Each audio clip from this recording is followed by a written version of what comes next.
Hello and welcome guys, my name is Sanjay and my YouTube channel all about physio medical में आप सभी का स्वागत है। तो चलिए गाइस, मैं आप सभी के लिए एक इंपॉर्टेंट टॉपिक, हमारे पैथोलॉजी का इंपॉर्टेंट टॉपिक जिसका नाम है नेक्रोसिस, उस टॉपिक पर मैं इंपॉर्टेंट नोट्स लेकर आया हूं।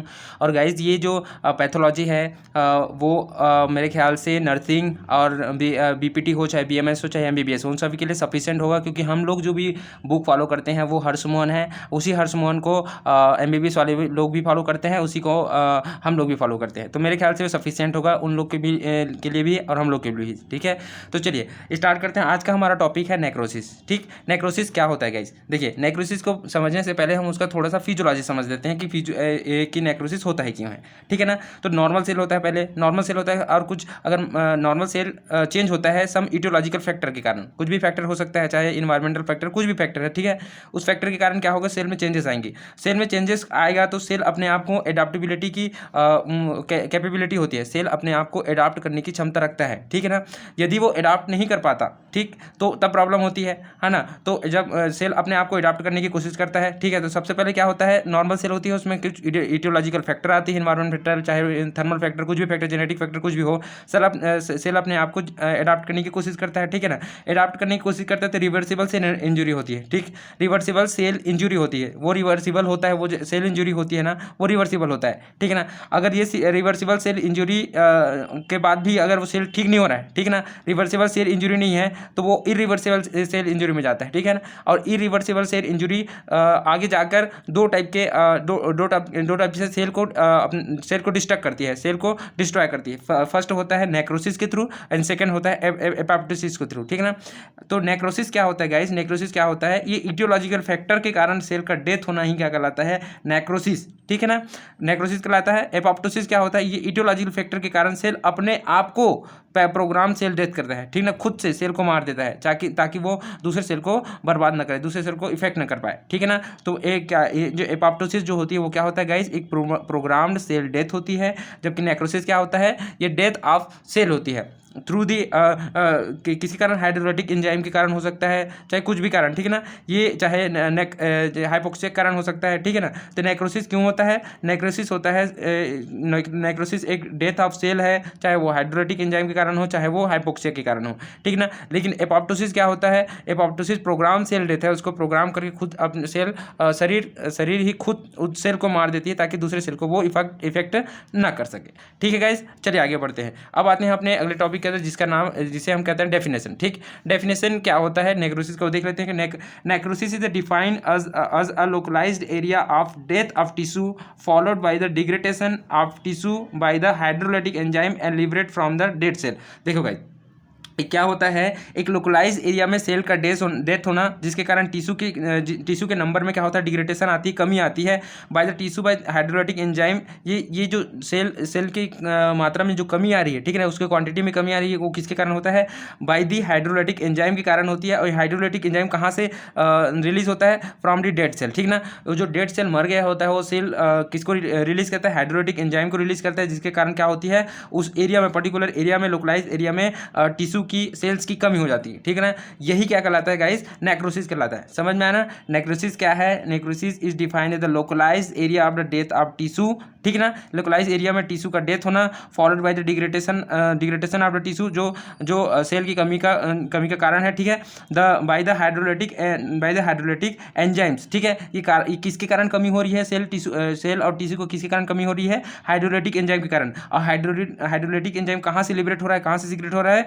डेड सेल से। समझ में आया ना? ये क्या कहलाता है? नेक्रोसिस। समझ में आ गया गाइस? अब चलिए आगे बढ़ते हैं। Causes of necrosis. नेक्रोसिस के क्या क्या कॉजेज हो सकते हैं? पहला होता है इस्चीमिया। इस्चीमिया मतलब समझना ना, ऑक्सीजन की कमी, नहीं सॉरी, ब्लड की कमी। इस्चीमिया मतलब होता है ब्लड की कमी। अगर ब्लड प्रॉपर मात्रा में पहुंचेगी नहीं तो ऑक्सीजन प्रॉपर मात्रा में पहुंच नहीं पाएगी, न्यूट्रन भी प्रॉपर मात्रा में पहुंच नहीं पाएगी, सेल अपने आप को डेड कर देता है। ठीक है, सेल अपने आप मर जाएगा। ठीक है, तो इस्चीमिया एक कारण है। तीसरा फिजिकल एजेंट हो सकती है, फिजिकल कारण हो सकता है, जैसे इन्वायरमेंटल फैक्टर हो सकता है, कुछ भी है, जैसे हाई टेम्परेचर में है, ठीक है ना, हाई टेम्परेचर में रहेंगे तो सेल ऑटोमेटिक डेथ हो सकता है। हाई कोल्ड में हो, ठीक है ना, तो सेल डेथ हो सकता है। ठीक, केमिकल एजेंट हो सकता है, कोई केमिकल एजेंट हो जो सेल को मार सकता है। ठीक है, इम्यूनोलॉजिकल इंजरी हो सकता है, ये जो इम्यूनोलॉजिकल जो सिस्टम है वो भी सेल को मार सकता है। ठीक है गाइज, तो ये हम पढ़ें क्या? हम पढ़ें अभी कॉजेज ऑफ द नेक्रोसिस। ठीक है, क्यों होता है नेक्रोसिस। अब चलिए, अब हम पढ़ते हैं कि 2 essential changes characterize irreversible cell injury in necrotic of all types. ठीक है, देखिए 2 एसेंशियल चेंजेस होती हैं, 2 प्रकार के एसेंशियल चेंजेस होती है किसमें, इरिवर्सिबल सेल इंजरी में। ठीक है ना, इन नेक्रोटिक ऑफ ऑल टाइप। ठीक है ना, जो जितने भी नेक्रोटिक है, हम आगे पढ़ेंगे गाइस कि नेक्रोसिस के कितने टाइप्स होते हैं। ठीक है, ऑल टाइप ऑफ नेक्रोसिस में टू टाइप के एसेंशियल चेंजेस आपको देखने को मिलेगा, किसमें, इरिवर्सिबल सेल इंजरी में। ठीक है, पहला होता है enzymatic digestion of the cell. ठीक है ना, उसमें क्या होगा, enzymatic digestion of the cell होगा। दूसरा होगा denaturation of the intracellular protein. ठीक है, डीनेचुरेशन मतलब क्या होता है गाइस, ब्रेक होना। ठीक है ना, जो बना होता है, जो अपने फॉर्म में होता है, उस फॉर्म से ब्रेक करने हैं, क्या कहलाता है, डीनेचुरेशन कहलाती है। तो 2 प्रकार के कैरेक्टर आपको देखने को मिलेगा इरिवर्सिबल इंजरी में। फर्स्ट होता है enzymatic digestion of the cell और सेकंड होता है denaturation of the intracellular protein. समझ में आएगा, इसको थोड़ा समझते हैं क्या होता है। Enzymatic digestion of the cell में क्या होता है, जो एंजाइम जो होते हैं कहाँ पर होंगे गाइस, एंजाइम जो होते हैं साइटोप्लाज्म में होता है, और तो साइटोप्लाज्म में होंगे तो साइटोप्लाज्म में चेंजेस आपको देखने को मिलेगा। क्या क्या चेंजेस देखने को मिलेगा, इंक्रीज्ड इसिनोफिलिया ऑफ साइटोप्लाज्म। ठीक है, आपको साइटोप्लाज्म में इसिनोफिलिया ज़्यादा मिलेगा। फिर ग्लासी होमोजीनियस अपीयरेंस देखने को मिलेगा। Cytoplasm in vacuolated, cytoplasm vacuolated, आपको साइटोप्लाज्म में वैक्यूलेटेड देखने को मिलेगा और मॉथ ईटन देखने को मिलेगा। ठीक है, calcification of the dead cell, calcium का calcification of the dead cell होगा। ठीक है ना, appearance of the myelin figures देखने को मिलेगा। ठीक है, और generation of the calcium soaps. ठीक है, ये कैल्शियम सोप का फॉर्मेशन होता है किसमें, enzymatic digestion of the cell में। ठीक है ना, तो इतने सारे हमको वहाँ पर चेंजेस देखने को मिलेंगे, साइटोप्लाज्मिक चेंजेस देखने को मिलेंगे किसमें, enzymatic digestion of the cell में। ठीक, अब दूसरा देखते हैं denaturation of the intercellular protein क्या होता है। इसमें देख लेते हैं कि denaturation of the intercellular protein में क्या होगा, this process is the morphologically seen as characteristic nuclear changes in the necrotic cell. देखिए जो नेक्रोटिक सेल होता है उसमें हम डीनेचुरेशन ऑफ द प्रोटीन की बात करें, इंटरसेलुलर प्रोटीन की बात करें, तो उसमें क्या होता है, मॉर्फोलॉजिकल चेंजेस देखने को मिलती है किसमें, न्यूक्लियस में। ठीक है ना, न्यूक्लियस में हमें मॉर्फोलॉजिकल चेंजेस देखने को मिलता है। तो क्या क्या चेंजेस देखने को मिलता है उसको देखते हैं। तो दिस न्यूक्लियर चेंजेस में भी इंक्लूड, फर्स्ट क्या देखने को मिलेगा, condensation of the nucleus chromatin is called pyknosis. ठीक है, इसमें क्या होता है, सबसे पहले जो न्यूक्लियस के अंदर जो क्रोमेटिन जाल होते हैं, ठीक है ना, उसमें क्रोमेटिन नेट्स होते हैं, वो अपने आप को कंडेंसेस करेंगे। ठीक है, अपने आप को कंडेंस करते हैं। फर्स्ट स्टेप होता है किसी denaturation of the intercellular protein का। ये क्या होता है, इस प्रोसेस को हम क्या बोलते हैं, पिग्नोसिस। ठीक है, समझ में आएगा। तो सबसे पहले क्या होगा, पिग्नोसिस होगा। ये देखिए अपने आप को कंडेंसेशन करेगा। उसके बाद क्या, कौन सी स्टेप आएगा, कैरियोलाइसिस। कैरियोलाइसिस मतलब कैरियो मतलब होता है न्यूक्लियस, कैरी मतलब न्यूक्लियस, एलाइसिस मतलब टूटना। ठीक है, सेकंड स्टेप क्या है, fading fading of basophilia of chromatin due to the DNase activity. Fading मतलब क्या होता है गाइस, फेडिंग मतलब लुप्त होना है, कमी होना। ठीक है ना, basophilia of chromatin due to the DNase activity. इसमें क्या होता है, जो क्रोमेटिन नेट्स होते हैं वो धीरे धीरे जो कंडेंस होते हैं वो धीरे धीरे लुप्त होते जाते हैं। ठीक है ना, due to the DNase activity के कारण। ठीक है ना, डीएनएस क्या करता है गाइस, डीएनए को तोड़ने का काम करता है, एक्टिविटी। ठीक है, तो ये प्रोसेस क्या कहलाता है, कैरियोलाइसिस। ठीक है ना, तो देखिए धीरे धीरे अपने आप को फाइटिंग लुप्त करते जा रहा है, फेडिंग करते जा रहा है। ठीक है गाइस, अब चले आगे बढ़ते हैं कैरियोरेक्सिस की तरफ। कैरियोरेक्सिस क्या होता है, फ्रेगमेंटेशन ऑफ द पिग्नोटिक नोड्यूल्स, जो वहाँ पर पिग्नोटिक नोड्यूल्स बना होता है। ठीक है गाइस, ये इसका वो छोटे छोटे टुकड़ों में टूट जाता है, फ्रेगमेंट हो जाता है। तो लास्ट स्टेप क्या है, कैरियोरेक्सिस। कैरियोरेक्सिस में क्या होता है, फ्रेगमेंटेशन ऑफ द पिग्नोटिक नोड्यूल्स। समझ में आया। तो ये 3 स्टेप आपको देखने को मिलेगा किसमें, denaturation of the intercellular protein में। समझ में आ गया गाइस, इतना समझ में आया। ये देखिए ठीक से नहीं दिख रहा होगा तो यहाँ देख लीजिए आप। ठीक है, ये देखिए है ना, तो इतना समझ में आ गया। अब चलिए आगे बढ़ते हैं हमारे इंपॉर्टेंट टॉपिक की तरफ। अब आगे बढ़ेंगे कि टाइप्स ऑफ द नेक्रोसिस। देखिए एग्जाम में यही पूछा जाता है कि बताइए नेक्रोसिस कितने टाइप के होते हैं, डेफिनेशन पूछते हैं, नेक्रोसिस के टाइप्स पूछते हैं। तो देखिए कितने प्रकार के होते हैं नेक्रोसिस। नेक्रोसिस मेनली 5 टाइप्स के होते हैं। फर्स्ट होता है कोआगुलेटिव नेक्रोसिस, दूसरा तो लिक्विफेक्टिव नेक्रोसिस, तीसरा होता है कैसियस नेक्रोसिस, चौथा होता है फैट नेक्रोसिस और पांचवा होता है फिब्रिनॉइड नेक्रोसिस। ठीक है, फिब्रिनॉइड नेक्रोसिस। समझ में आ गया गाइस। तो चलिए एक एक करके सभी को हम समझते हैं। देखिए सबसे पहले हम बात करेंगे किसकी, कोआगुलेटिव नेक्रोसिस की। कि कोआगुलेटिव नेक्रोसिस क्या होता है। देखिए this is the most common type of necrosis. इसके बाद याद रखना गाइस, ये क्या होता है, मोस्ट कॉमन टाइप होती है। ठीक है ना, ये most common type of necrosis होते हैं। दूसरी बात करें कि mostly caused by the ischaemia and less bacterial and chemical agent. ठीक है ना, ये किसके कारण होता है, mainly caused by ischaemia. Ischaemia मतलब क्या होता है गाइस, ये ऑक्सीजन की कमी। ठीक है ना, इस्चीमिया मतलब होता है ब्लड में ऑक्सीजन की कमी या सेल में ऑक्सीजन की कमी ही क्या कहलाती है, इस्चीमिया कहलाती है।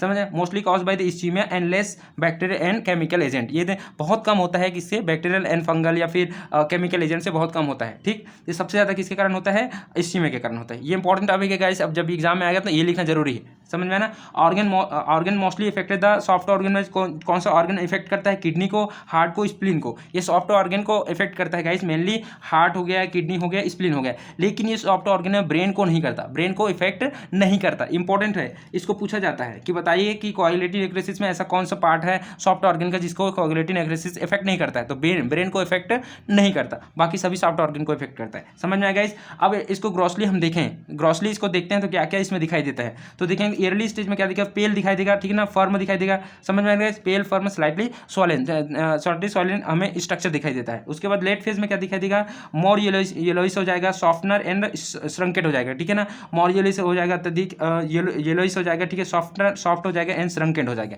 ठीक है गाइस, तो इतना समझ में आया, ये ग्रॉसली हमें ये सब दिखाई देगा। अब देखिए माइक्रोस्कोप में हम देखेंगे तो क्या क्या दिखाई देगा, तो माइक्रोस्कोप के लिए बात करें तो the hallmark coagulative necrosis is the conversion of the normal cell into their tombstone, ठीक है ना। ये हॉलमार्क का मतलब समझ रहे हो गाइस कि ये सबसे बड़ा वो है, कैरेक्टरिस्टिक क्या है कोआगुलेटिव नेक्रोसिस का, कि टॉम्ब स्टोन का बन जाना। टॉम्ब स्टोन मतलब क्या होता है, कब्र का पत्थर, ठीक है ना, ठीक है। अब जैसे कब्र होता है उसके ऊपर पत्थर रखे रहते हैं, उसी टाइप का हमें ये दिखाई देता है, कौन, कोआगुलेटिव नेक्रोसिस सेल के ऊपर में, समझ में, कब्र के पत्थर जैसा, समझ में आएगा गाइस। तो क्या होता है, एक hallmark coagulative necrosis is the conversion of the normal cell into their tombstone. ठीक, ये टॉम्बस्टोन का कन्वर्जन ही, नॉर्मल सेल का कन्वर्जन टॉम्बस्टोन में होना ही क्या कहलाता है, कोआगुलेटिव नेक्रोसिस का एक मोस्ट इंपॉर्टेंट कैरेक्टरिस्टिक है, इससे हम पता लगा सकते हैं। ठीक, अब आगे चलते हैं, आगे क्या है हमारा, cell membrane is retained but cytoplasm and their nuclear detail are lost. Very very important guys, इसको याद रखना कि इसमें क्या होता है, सेल मेम्ब्रेन जो होती है, सेल का मेम्ब्रेन जो होती है रिटेन होती है, रिटेन मतलब बना रहता है। ठीक, इसका सेल का जो मेम्ब्रेन होता है वो बना रहता है, लेकिन इसके जो सेल के अंदर का जो साइटोप्लाज्म होता है, न्यूक्लियस होती है, और सब सारी जो भी डिटेल्स होते हैं वो सबके सब क्या हो जाते हैं, लॉस्ट हो जाते हैं, कम हो जाते हैं, समझ में ना, खत्म हो जाते हैं। ये इसका हम माइक्रोस्कोपली देखते हैं तो ये दिखाई देता है। तो समझ में आ गया गाइस, कोआगुलेटिव नेक्रोसिस क्या होता है, ग्रॉसली देखते हैं क्या होता है, पेल फॉर्म स्लाइटली स्वॉलन दिखाई देगा। उसके बाद हम लेट फेज में देखेंगे तो मोर येलोइश, सॉफ्टनर एंड श्रंकेट होगा, ये लिखना जरूरी है गाइस, एग्जाम में आ गया था। माइक्रोस्कोपी की बात करें तो हॉलमार्क क्या होता है, इसका हॉलमार्क क्या होता है, टॉम्बस्टोन को दिखाई देना, टॉम्बस्टोन लिखना जरूरी है। ठीक है, अब सेल मेम्ब्रेन में क्या होता है कि जो सेल मेम्ब्रेन जो होती है, स्ट्रक्चर जो होती है उसमें चेंज नहीं होता, सेल का स्ट्रक्चर चेंज नहीं होगा, लेकिन सेल के अंदर जो साइटोप्लाज्मिक एक्टिविटी, साइटोप्लाज्मिक जो जितने भी चीज़ें होती है उसमें क्या होता है, वो सब के सब क्या हो जाते हैं, डिजॉल्व हो जाते हैं, घुल गए रहते हैं, समझ, लॉस्ट हो गए रहते हैं। समझ में आ गया गाइस, तो ये होता है कोआगुलेटिव नेक्रोसिस। अब अपने आगे नेक्रोसिस की तरफ बात करते हैं, जिसका नाम क्या है, लिक्विफेक्शन या फिर कॉलिक्यूलेटी, ठीक है, लिक्विफेक्शन या फिर कॉलिक्यूलेटी नेक्रोसिस। ठीक है, लिक्विफेक्शन नेक्रोसिस क्या होता है, अब उसके बारे में पढ़ते हैं। ठीक है, लिक्विफेक्शन क्या होता है, it is the most common due to the ischaemia and bacterial and fungal infection. Very very important guys, हमने पहला कोआगुलेटिव नेक्रोसिस में पढ़ा था, उसमें क्या था, उसमें सब मोस्ट इंपॉर्टेंट क्या था, इस्चीमिया था, लेकिन इसमें क्या था, most common due to the ischaemia and bacterial and fungal infection. ये कॉमन है, या तो इस्चीमिया कारण हो सकता है, बैक्टीरियल या फिर फंगल इन्फेक्शन के कारण होगा। कौन सा नेक्रोसिस, लिक्विफेक्शन नेक्रोसिस। ठीक है, it occurs due to the degradation of the tissue by the action of the powerful hydrolytic enzyme। इसमें क्या होता है, टिश्यू का डिग्रेडेशन होती है, कमी आती है उसकी संख्या में। ठीक है, इसके कारण किसके कारण होते हैं, पावरफुल हाइड्रोलाइटिक एंजाइम के कारण। ठीक है, वो पावरफुल हाइड्रोलाइटिक एंजाइम कहाँ से सीक्रेट होता है गाइस, कहाँ से सीक्रेट होता है, डेड सेल से। ठीक है, एग्जाम्पल के लिए देखिए तो mainly effect the brain and also abscess cavity. Very very important, बताइए ऐसा कौन सा नेक्रोसिस है जो ब्रेन को इफेक्ट करता है, मेनली ब्रेन को इफेक्ट करता है, तो कौन सा नेक्रोसिस है, कौन सा, liquefaction necrosis. Very very important guys, इसको याद रखना है कि लिक्विफेक्शन नेक्रोसिस की मेनली किसको इफेक्ट करता है, ब्रेन को और एब्सेस कैविटी को। ग्रॉसली देखेंगे, ग्रॉसली क्या क्या दिखाई देता है, तो ग्रॉसली की बात करेंगे, soft with the liquefaction centre containing the necrotic debris. ये देखिए, डेब्रिस मतलब क्या होता है, डेब्रिस मतलब होता है हार्ड कूड़ा करकट। ठीक है, जैसे एकदम जहाँ कूड़ा इकट्ठा हो गया, ठीक है ना, ऐसा लगता है। ठीक है, soft and liquefied centre containing necrotic debris. ठीक है ना, नेक्रोटिक डेब्रिस की तरह दिखाई देगा, और later a cyst wall is form, उसके बाद में सिस्ट वॉल का फॉर्म हो जाता है। समझ में आना। इसकी ग्रॉसली हम देखते हैं तो ये दिखता है। माइक्रोस्कोपिकली देखें तो माइक्रोस्कोपिक में क्या क्या दिखाई देगा, तो देखिए माइक्रोस्कोपिक की बात करें तो necrotic cell filled with the phagocytic material, ठीक है। नेक्रोटिक सेल किससे फिल हो गया रहता है, फैगोसाइट से। देखिए अब वहाँ पर जो बैक्टीरियल इन्फेक्शन है, फंगल इन्फेक्शन है, तो फैगोसाइट तो जाएगा ही इसको खाने के लिए, इंगल्फ करने के लिए, तो सबसे ज़्यादा क्वांटिटी में वहाँ पर फैगोसाइट देखने को मिलेगा, ठीक है। The cyst wall is form by the proliferative capillaries inflammatory cells and gliosis, ठीक है ना। तो सिस्ट वॉल जो फॉर्म होती है बाय द किसके द्वारा निर्माण होता है उसका, proliferative capillaries inflammatory cells and gliosis के थ्रू, ठीक है। किसका निर्माण होता है, सिस्ट वॉल का निर्माण होता है, ठीक। प्रोलिफेरेटिव फाइब्रोब्लास्ट भी वहाँ पर देखने को मिलता है। ये इसका क्या होता है गाइस, इसको कैरेक्टर है। जब हम माइक्रोस्कोप में हम जब देखते हैं लिक्विफाइड नेक्रोसिस को, तो ये सब आपको कैरेक्टर देखने को मिलेगा, जिससे आप पहचान सकते हो कि ये एक लिक्विफाइड या फिर कॉलिक्यूलेटिव नेक्रोसिस है। समझ में आया गाइस। अब आते हैं अपने अगले नेक्रोसिस की तरफ, जिसका क्या नाम है, कैसियस, ठीक है ना। इसका नाम क्या है, कैसियस नेक्रोसिस, ठीक है। देखिए गाइस, कैसियस नेक्रोसिस क्या है कि the Cassius necrosis found in the centre of the foci जैसे ट्यूबरकुलर इन्फेक्शन। देखिए ये जो कैसियस नेक्रोसिस होती है किसमें पाया जाता है, ट्यूबरकुलर इन्फेक्शन में, ठीक है। जो पर्सन होते हैं, जो पेशेंट होता है ट्यूबरकुलर माइकोबैक्टीरियम ट्यूबरकुलाई से इन्फेक्ट रहते हैं, वो उन लोगों में कैसियस नेक्रोसिस हमें देखने को मिलता है, ठीक। It combine feature of both कोआगुलेटिव and लिक्विफेक्टिव necrosis, very very important. Cassius necrosis में कंबाइन फीचर देखने को मिलता है, कोआगुलेटिव एंड लिक्विफेक्टिव नेक्रोसिस, दोनों के कैरेक्टर हमको देखने को मिलता है कैसियस नेक्रोसिस में। समझ में आएगा गाइस, ठीक है। अब ग्रॉसली हम देखें तो क्या दिखता है, ग्रॉसली देखते हैं तो ड्राई चीज and soft granular and yellowish foci देखने को मिलता है, ठीक। ड्राई चीज़ मतलब सूखी चीज़ की पनीर की तरह दिखेगा, dry cheese and soft granular and yellowish foci देखने को मिलता है। और lipopolysaccharide present in the mycobacterium tuberculosis, जहाँ पर इफेक्ट हुआ रहता है, जहाँ पर इफेक्ट करता है वहाँ पर लिपोपॉलीसैकेराइड हमें देखने को मिलता है। किस कंडीशन में, कैसियस नेक्रोसिस में, ठीक है। ग्रॉसली ऐसा है, ठीक है। तो अगर इतना लंबा नहीं लिख सकते गाइस, तो इतना याद रखना, ड्राई चीज़ के जैसे दिखेगा, soft granular and yellowish foci देखने को मिलता है, ये लिखना जरूरी है। और देखो लिपोपॉलीसैकेराइड प्रेजेंट होता है किसमें, माइकोबैक्टीरियम ट्यूबरकुलोसिस के इन्फेक्शन की तरह, ठीक है। किसमें, उस सेल में, कैसियस नेक्रोसिस में, तो ये लिखना जरूरी है। अब देखिए माइक्रोस्कोपी के लिए बात करें कि माइक्रोस्कोपी के लिए हमें क्या क्या देखने को मिलता है, तो क्या होता है, इसमें क्या हो जाता है, structureless eosinophilic and containing granular debris, very very important guys. उसमें क्या हो रहा था, हम आगे पढ़े थे, उसमें क्या था, जो सेल का मेम्ब्रेन जो था, स्ट्रक्चर था, वो मेंटेन था। लेकिन इसमें क्या हो रहा है, स्ट्रक्चर लेस हो रहा है, यानी कि जो सेल का जो मेम्ब्रेन है वो डिसॉल्व हो गया है। समझ में आना है। जो स्ट्रक्चर लेस की बात करें, स्ट्रक्चर लेस किसमें हो जाता है, तो कैसियस नेक्रोसिस में स्ट्रक्चर लेस हो जाता है, eosinophilic and containing granular debris देखने को मिलेगा। समझ में आया गाइस। अब देखिए surrounding tissue show the granulomatous inflammatory reaction containing the epithelioid cells, ठीक है। Surrounding tissue show granulomatous inflammatory reaction containing epithelioid cell, जो सेल सराउंड होते हैं, जो कैसियस नेक्रोसिस के जो आसपास जो सेल सराउंड रहते हैं, उसमें क्या इन्फ्लेमेटरी रिएक्शन देखने को मिलता है, कंसिस्टिंग एपिथेलियोइड सेल्स में। समझ में आ गया गाइस। अब देखिए लास्ट में देखिए लिम्फोसाइट वहाँ पर देखने को मिलता है, ठीक है, क्योंकि ये किसके कारण हो रहा है, बैक्टीरियल इन्फेक्शन के कारण हो रहा है, तो वहाँ पर टी लिम्फोसाइट, बी लिम्फोसाइट वहाँ पर आएंगे, तो लिम्फोसाइट वहाँ पर हमें देखने को मिलता है। तो ये हमें माइक्रोस्कोपी देखने को मिलेगा। फिर आते हैं अपने अगले टॉपिक की तरफ, जिसका क्या नाम है, fat necrosis, very very important guys. Fat necrosis, देखिए fat necrosis commonly in a breast, ये जो दिखाई देता है कॉमनली इन अ ब्रेस्ट में, ठीक है। ये ब्रेस्ट में हमें सबसे ज़्यादा देखने को मिलता है। Fat necrosis is the special form of the cell death occurring in the two anatomically difference location but the morphologically same lesion, ठीक है। वो मॉर्फोलॉजिकली सेम लीजन में होगा, लेकिन हमें एनाटॉमिकली डिफरेंस लोकेशन में वो देखने को मिलता है। Followed by the acute pancreatic necrosis होता है, ठीक है ना, ये पैंक्रियास में होगा, और ट्रॉमेटिक फैट नेक्रोसिस होगा, ठीक है। तो ये जो इसमें क्या होता है, एनाटॉमिकली डिफरेंस हो सकती है, लेकिन एनाटॉमिकली डिफरेंस लोकेशन हो सकती है, बट मॉर्फोलॉजिकली इसका जो लीजन होता है वो सेम होता है, ठीक ना, वो कहीं भी हो जाए लेकिन उसका लीजन जो होगा सेम होगा। समझ में आ गया गाइस। अब चलते हैं इसमें आगे की तरफ, जो फैट नेक्रोसिस में और क्या देखने को मिलेगा, क्लॉडी अपीयरेंस दिखाई देगा, ठीक है। इसमें क्या दिखाई देगा, क्लॉडी अपीयरेंस लिखना जरूरी है गाइस, इसको क्लॉडी अपीयरेंस दिखाई देता है, ठीक है ना। Free fatty acid and glyceride found होता है, free fatty acid and glycerol देखने को मिलता है, ठीक है, इस कंडीशन में फैट नेक्रोसिस में, ठीक है, क्योंकि फैट जो होती है वो डिजॉल्व हो गया होता है किसमें, फ्री फैटी एसिड में और ग्लिसरॉल में, समझ रहे हैं। Free fatty acid and calcium complex made calcium soap, ठीक है। जो फ्री फैटी एसिड होती है और कैल्शियम सोप जो कैल्शियम होता है वो एक दूसरे के साथ मिलकर कॉम्प्लेक्स बनाते हैं, जिसे हम क्या बोलते हैं गाइस, कैल्शियम सोप कहते हैं। वो कैल्शियम सोप को हम क्या और दूसरा नाम से क्या भी जानते हैं, सफोनिफिकेशन कहते हैं, ठीक है, सफोनिफिकेशन होता है।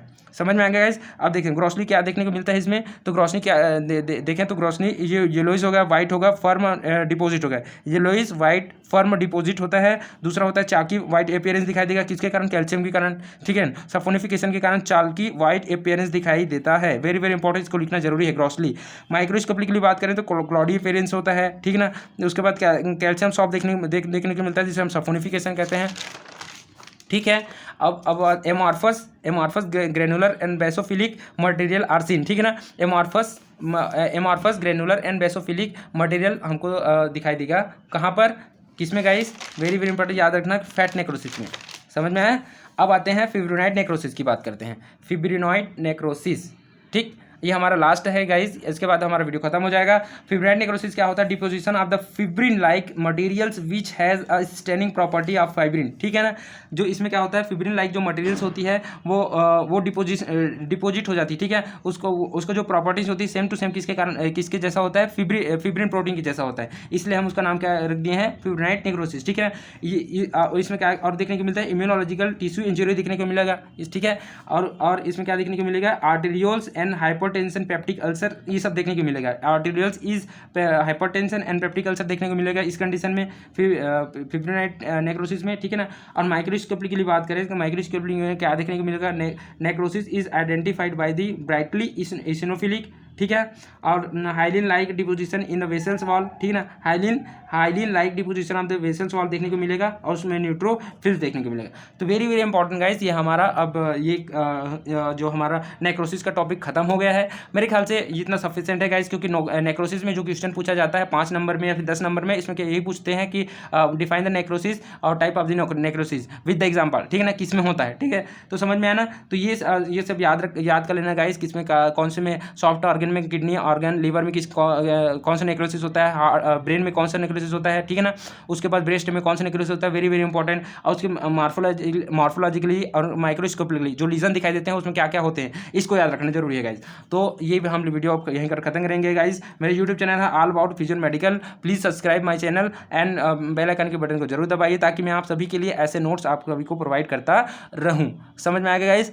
और आप अगर इसको बुक से भी पढ़ना चाहते हैं तो हर्ष मोहन का जो बुक है पैथोलॉजी का, वहाँ से आप जाके पढ़ सकते हैं। तब तक के लिए थैंक यू सो मच। जय हिंद, जय भारत।